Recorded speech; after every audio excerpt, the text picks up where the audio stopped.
Assalamualaikum warahmatullahi wabarakatuh. Selamat jumpa saudara-saudara dan sahabat semua. Pada kesempatan ini saya akan menyampaikan materi tentang menulis sebagai alat komunikasi yang bisa membujuk, menjual, dan menghasilkan sesuatu. Mohon maaf semuanya, pada saat ini sedang turun hujan yang lebat. Oleh karena itu suara tentu akan kedengaran kurang jelas. Baiklah, kita mulai tentang materi ini, yaitu bahwa menulis sebagai alat komunikasi yang bisa membujuk, menjual, dan menghasilkan sesuatu. Dalam hal ini saya maksudkan menghasilkan transaksi atau penjualan. Sahabat, saudara-saudara semuanya, kita upayakan menulis yang bisa menghasilkan sebagai sumber penghasilan. Dalam hal ini sebagai passive income. Kalau active income tidak saya permasalahkan lagi, karena banyak penghasilan yang didapatkan dari active income itu. Maksudnya jadi penghasilan yang didapatkan setelah kita bekerja keras. Tetapi masalahnya apabila kita tidak bekerja keras, atau kita sakit, atau ditinggalkan ada keperluan, maka tidak akan menghasilkan. Itu disebut active income. Tapi kalau passive income, walaupun kita sedang tidur, sedang tidak melakukannya, tetap uang bisa berjalan sebagai masukan untuk kita. Itu namanya passive income. Nah, saya akan menekankan pada aktivitas menulis yang bisa menghasilkan transaksi atau penjualan tersebut. Nah, untuk apa kita mengupayakan aktivitas menulis yang bisa menghasilkan transaksi atau penjualan tersebut? Nah, tentu kita untuk meningkatkan penghasilan supaya kita bisa mengatasi permasalahan yang berhubungan dengan keuangan.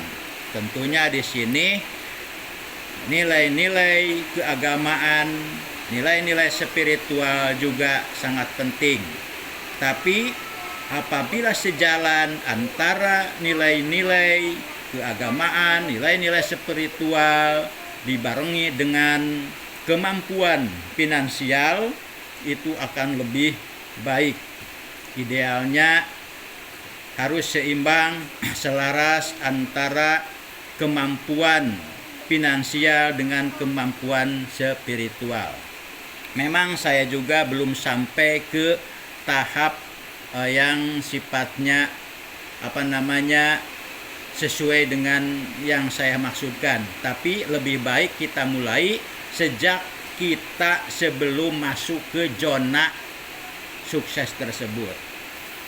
Nah, kita jangan terlalu berlama-lama berada di zona nyaman. Zona yang sifatnya tidak mau adanya perubahan karena sudah adanya kenyamanan. Tapi kalau zona sukses adalah zona yang menuntut risiko, perjuangan, dan tenaga pikiran yang tidak lumayan, tidak tanggung-tanggung banyaknya. Sahabat, saudara semua yang saya hormati, tentang menulis tadi yang saya maksudkan, menulis sebagai alat komunikasi yang bisa melakukan transaksi atau penjualan.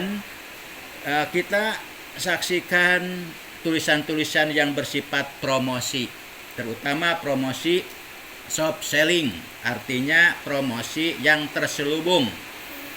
Jadi tidak terang-terangan. Jadi orang-orang yang membaca, yang mendengar tidak merasa dijualin, tapi merasa kebutuhan mereka akan ada solusinya. Nah, tulisan promosi yang menantang pembaca untuk melakukan suatu transaksi atau penjualan itu membutuhkan cara-cara tertentu atau latihan-latihan tertentu. Jadi tulisan itu harus mempunyai sasaran, mempunyai dampak terhadap pembaca untuk bisa melakukan sesuatu karena mereka merasa butuh solusi. Ada yang mempunyai permasalahan kesehatan, wajahnya terganggu, kulitnya terganggu, maka solusinya adalah suatu produk, salah satunya adalah produk sabun Sirus. Kemudian orang merasa bermasalah masalah kesehatan badannya, maka ada produk yang diminum atau dimakan, biasanya produk herbal atau madu. Itu merupakan solusi bagi orang-orang yang bermasalah kesehatan badannya. Nah, bagaimana untuk membuat tulisan yang bisa membuat orang-orang merasa butuh, merasa harus ada penyelesaian. Nah, di sini pentingnya soft selling. Soft selling adalah promosi terselubung yang sifatnya tidak langsung menawarkan suatu produk atau jasa kepada seseorang. Nah, untuk selanjutnya silahkan sahabat dan saudara-saudara semua untuk mengikuti materi-materi yang akan saya jelaskan. Nah, untuk sementara saat ini dicukupkan sekian. Wassalamualaikum warahmatullahi wabarakatuh.